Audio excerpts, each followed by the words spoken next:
Hi, I'm Ulla Robertson-Neumann and chef and owner of At Your Service in My Catering, located in Orangeburg, New York, that is just outside of New York City.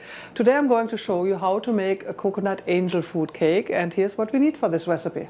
For this recipe we need 3 ingredients: 2 slices of angel food cake, 2 slices of pineapple and sweetened coconut milk.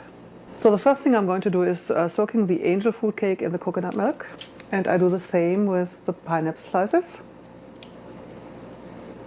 Put them on top, and they are ready to go in the toaster oven. After having put on the pineapple slices, the angel food cake is now ready to go in the toaster oven for like 2 to 3 minutes. I like to do this on aluminum foil for easy cleanup. After 2 minutes in the oven, our dessert is ready. I like to top it with some strawberry and a mint leaf. And voila, here you have it. Coconut angel food cake recipe the Ooh La La way.